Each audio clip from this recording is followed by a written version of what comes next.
Franck Ferrand raconte sur Radio Classique.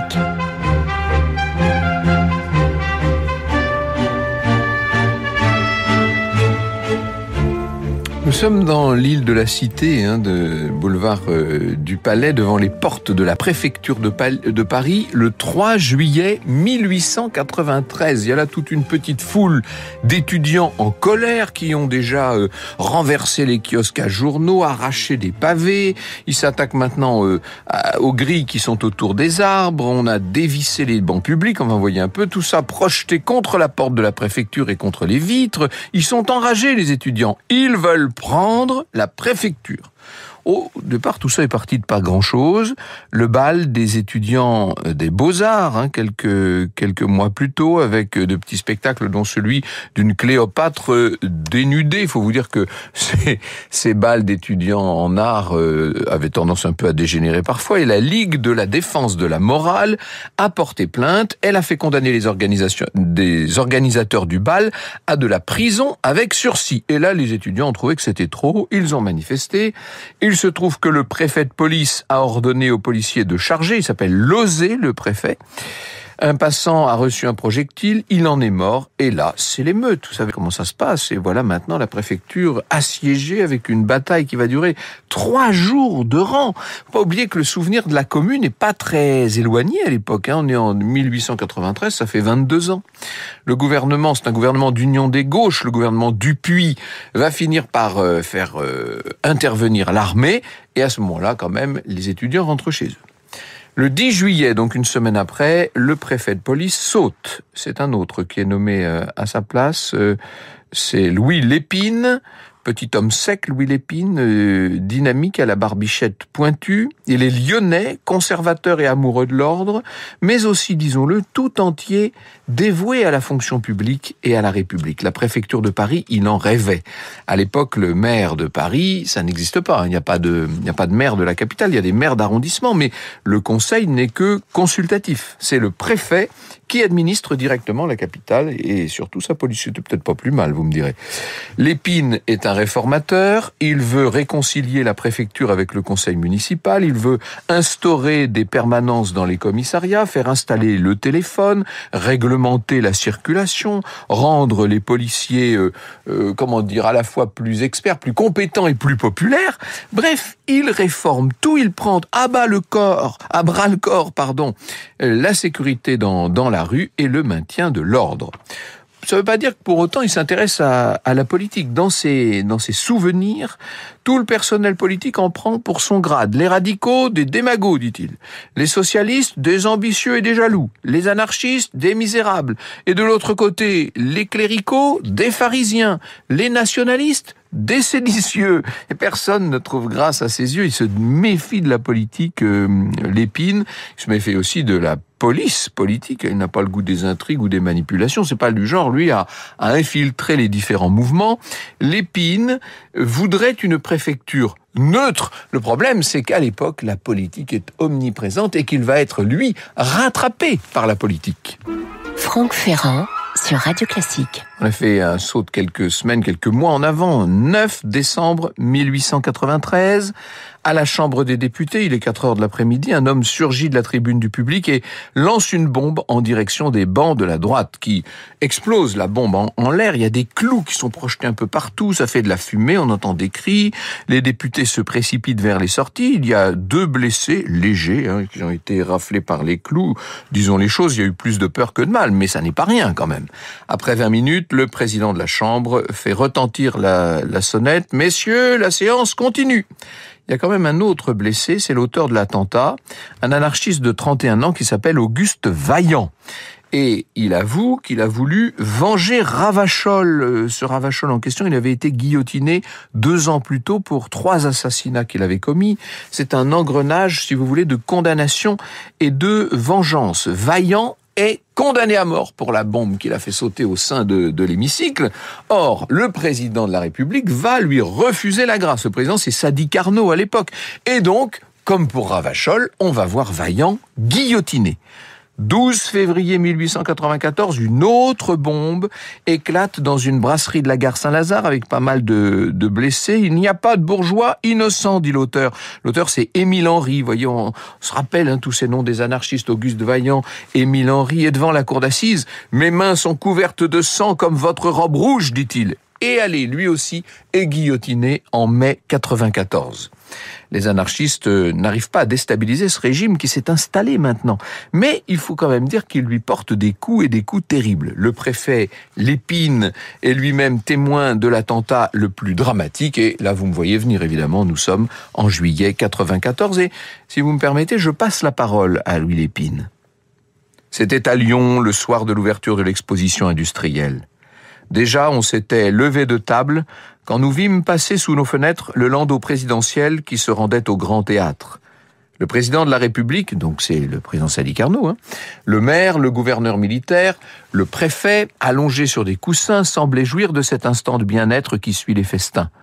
Un homme fend la foule, escalade le marchepied, la voiture était découverte, et plonge de haut en bas un long couteau catalan dans les entrailles du président. Ce fut un cri, une ruée, une stupeur. L'homme est saisi, la voiture au galop des chevaux emporte le blessé à la préfecture, et j'eus là un spectacle que j'aurais peine à oublier. Il raconte Lépine l'opération désespérée, mais au bout de 2 heures d'angoisse, dit-il, le pauvre président rendait l'âme dans un faible gémissement, et son assassin s'appelle Caserio, bien entendu. Alors c'est à Paris que vont avoir lieu les funérailles de Sadi Carnot. Le préfet Lépine fait interpeller à titre préventif quelques 200 hommes. La gauche l'accuse d'arrêter aussi des socialistes et des syndicalistes, en gros de profiter de l'occasion. Devant le conseil municipal, le préfet assume. Les orateurs qui m'ont précédé à cette tribune me demandent compte de ces mesures qu'ils qualifient d'arbitraires et que je considère moi comme des mesures de préservation sociale. Que diriez-vous si, par notre inertie, nous avions causé un nouveau malheur? On va juger 30 anarchistes, dont l'auteur de l'assassinat, donc Caserio, qui est exécuté 1 mois plus tard. La Chambre des députés vote une nouvelle loi contre la propagande anarchiste et le gouvernement, à ce moment-là, met vraiment la pression sur les préfets. Il faut en finir avec cette menace anarchiste. Vous écoutez Radio Classique. Lépine, vous avez bien compris, a déjà réformé pas mal tous ses services à la tête de la préfecture de Paris. Il a créé une grande direction des recherches qui regroupe tous les services d'enquête. Il faut un chef à la tête de ce service de recherche et le ministre de l'Intérieur va lui imposer un homme du sérail. C'est un inspecteur général qui sort de la Sûreté Générale. Vous voyez qu'on reste vraiment dans le sérail. L'homme en question s'appelle Louis Puybarrot. Voici ce que Ernest Reynaud, dans Souvenirs de police, la vie intime des commissariats, c'est un livre qui date de 1926, voilà ce que disait Ernest Reynaud. Il décrit les rapports entre Lépine et Puybarrot. Il n'y avait pas d'homme plus dissemblable et moins enclin à sympathiser. Le premier, franc, sec et net. Le second, paplard, cauteleux et retors. Lépine allait de l'avant. Puybarrot ne hasardait pas un geste qui ne fût calculé. L'un fondait droit sur l'obstacle, l'autre le minait par en dessous. Tous deux étaient de rudes jouteurs, mais l'arme favorite de Puybarot, c'était la chausse-trappe. Et c'est intéressant parce qu'il va y avoir de la complémentarité là. Les 2 hommes vont se répartir les rôles avec plus ou moins d'harmonie, disons-le. À Lépine, en gros, la police de la rue, le maintien de l'ordre, les relations publiques, et à Puybarot, tout le reste qui depuis Fouché est devenu bien connu. Vous savez, faudrait évoquer Vidocq aussi, la police de l'ombre, les basses œuvres et les manipulations. Puybarot va tout faire pour justifier la traque et l'arrestation de tout ce que Paris peut compter d'anarchistes. Il y a toujours des petites explosions un peu partout dans Paris. Il y a 2 bombes à Neuilly, une autre jetée sur la maison des Rothschild, rue Laffitte, mais aussi dans les quartiers plus populaires, à République, à la Folie Méricourt, à Montparnasse. Ces bombes sont toujours des bombes artisanales. Elles ne font pas de victimes parce que, disons-le, elles sont laissées dans des lieux peu fréquentés et à des heures plutôt creuses. Et à chaque fois, Puybarot multiplie les rafles dans les milieux anarchistes. Il a des listes maintenant, des listes qu'il arrive à comparer. Il s'appuie sur les fameuses lois dites scélérates qui permettent d'inculper de simples sympathisants. Et c'est vrai qu'on commence à le suspecter. La presse commence a le suspecté, ce Puybarrot, d'être derrière un certain nombre d'explosions inoffensives qui permettent de faire justement un peu le ménage. La presse rappelle un fait étrange qui est survenu 2 ans plus tôt. Une boîte pleine d'explosifs et de papier de bourrage avait éclaté sous la roue d'une voiture. Un des papiers de bourrage était un document interne à la police municipale, un brouillon destiné à un chef de service. Ce qui veut dire que l'engin avait été fabriqué dans les labos de la préfecture.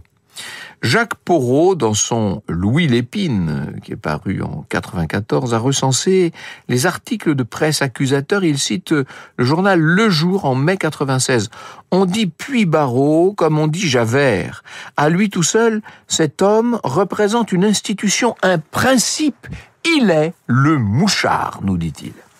Le 14 juin 97, des coups de feu éclatent au passage de la voiture du nouveau président de la République. Alors là, maintenant, c'est le président Félix Faure qui vient au Grand Prix de Longchamp.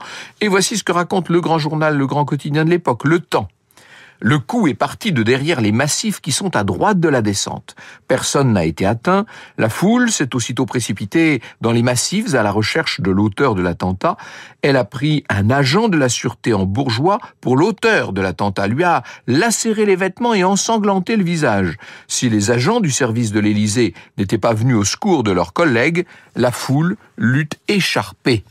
Dans le massif de verdure, on a découvert les débris d'une boîte cylindrique, un vieux pistolet, un poignard et un fragment de papier sur lequel étaient écrits ces mots « Exécution de Félix Faure ». Les individus qui avaient été arrêtés ont été aussitôt relâchés. On n'a donc pas retrouvé à cette heure l'auteur de ce bizarre attentat. C'est la presse la plus sérieuse de l'époque qui parle de bizarre attentat. Et Le Jour, lui, va plus loin. Ou bien les agents de Puybarrot sont d'une incapacité inouïe, aveugle et stupide, ou bien ils sont complices. Si les alentours étaient ainsi gardés, comment peut-on admettre qu'un déséquilibré ait pu faire l'étalage du tuyau de plomb, du poignard et du pistolet et mettre le feu à son engin sans être vu ? Et puis Puybarrot ne manque pas d'aplomb quand on l'interroge. Notre opinion sur l'attentat est qu'il est dû à un exalté polonais, dit-il. Nous ne pouvons dire ce qui nous le fait supposer, mais différentes circonstances nous poussent à accepter cette version. Mais attendez, une enquête formidable est ouverte et il pourrait bien se faire que le mauvais plaisant qui a voulu jouer les Berezovski fût aussitôt arrêté. Cela couperait court aux racontards des mauvaises langues. Comme par hasard, il y a d'autres explosions anodines qui vont survenir quelques semaines plus tard, place de la Concorde, et l'intransigeant, cette fois, se moque carrément. Inutile que Lépine perde son temps à la poursuite du criminel, Puybarrot le connaît, sans doute un exalté polonais, dit le journal. Et dans Le Matin, on lit « Plus l'enquête avance, plus elle est négative et l'on commence à désespérer de trouver un jour le facétieux. » Vous vous rendez compte, l'ironie cinglante d'une presse qui ne veut plus du tout avaler tous ces mensonges. En 99, un homme va tirer sur Puybarrot dans le vestibule de la préfecture. Puybarrot esquive sans être touché et à ce moment-là, même le Figaro soupçonne cet homme d'avoir monté contre lui cet attentat. Franck Ferrand sur Radio Classique. Bon, disons les choses, la presse n'aime pas Puybarrot, elle a compris quelles sont ses méthodes, mais en s'attaquant à Puybarrot, d'une certaine manière, elle protège le bon Lépine, qui lui reste un préfet populaire avec ce tandem qui n'est pas sans orage, bien sûr. Par exemple, après l'attentat de la rue Laffitte contre les Rothschild, Lépine et Puybarrot s'opposent frontalement. Lépine veut rendre l'affaire publique, alors que Puybarrot a bien l'intention de garder tout ça sous le boisseau. Le quotidien Le Journal rapporte ce bruit de couloir de préfecture boulevard du Palais. Aujourd'hui à 11h, monsieur Puybarrot pénétrait dans le bureau de monsieur Lépine pour affaire de service. Rapidement, la conversation engagée sans doute sur un terrain brûlant dégénéra en questions personnelles et tout à coup, les huissiers ébahis virent monsieur Lépine sortir furibond, pâle, les dents serrées de son cabinet, criant à Puybarrot qu'il suivait « Je vous invite à venir vous expliquer devant monsieur le ministre. Nous verrons qui de nous deux est le maître ici. » Oui, ça commence à aller très mal, au point que, évidemment, place Beauvau, on s'inquiète de cette mésentente entre Lépine et Puybarrot. Lépine doit ravaler sa colère, d'ailleurs. Voici ce que nous dit la petite République. Ah, la presse de l'époque est omniprésente. Sont un peu les chaînes d'infos continues d'aujourd'hui. Monsieur Puybarrot est trop fortement soutenu par plusieurs députés très influents de la majorité, dont quelques-uns ont passé par la place Beauvau. Il leur a rendu de trop grands et trop intimes services. Ils ne veulent ni ne peuvent l'abandonner. Franck Ferrand sur Radio Classique. Avec la censure de la presse anarchiste et les méthodes un peu particulières de Puybarrot, vous avez compris, les attentats en tout cas ont pris fin. Le préfet Lépine en tire les bénéfices. Dans Naissance de la police moderne, qui est paru chez Perrin en 2011, Jean-Marc Berlière nous dit « L'un des secrets de sa longévité tient dans ce contrat non écrit. Il met loyalement son incomparable expérience et son incontestable sens de la rue au service de tous les gouvernements, mais exige en contrepartie d'être maître chez lui. Apprécié pour son savoir-faire, il conserva en dépit des vicissitudes politiques cette fonction qu'il aimait suffisamment pour la payer de quelques accommodements avec ses convictions personnelles. En 1902, Lépine va une nouvelle fois mettre sa démission dans la balance, ce qui ne veut pas dire pour autant qu'il arrive à se débarrasser de Puybarrot. Vous avez compris, Puybarrot maintenant a tous les réseaux possibles au sein de cette Troisième République qu'il tient littéralement. Il va finir quand même par quitter la préfecture les pieds devant, ce Puybarrot. Il meurt de la tuberculose à 54 ans en novembre 1903. Mais au moment où il meurt, nous rappelle Pierre Anquetin qui a préparé toute cette émission, au moment où il meurt, il était encore en fonction. On n'avait pas réussi, dans l'entourage de Louis Lépine, à se débarrasser de Puybarrot. Il y aura des obsèques qui auront lieu en Dordogne. Et un seul personnage officiel a pris le train et s'est déplacé, c'est le préfet Lépine, qui va rendre à celui qu'on appelait son éminence grise un vibrant hommage. De tous les secrets qu'il a reçus, dit le préfet Lépine, personne n'en a jamais rien su. Oui, enfin, en tout cas, il en possédait des secrets, ça c'est incontestable. Quant à Lépine, lui, eh bien, il va rester à la tête de la préfecture jusqu'à son départ à la retraite en 1913. Oh, le calcul est vite fait, ça veut dire qu'il aura régné pendant 20 ans. Vous écoutez Radio Classique.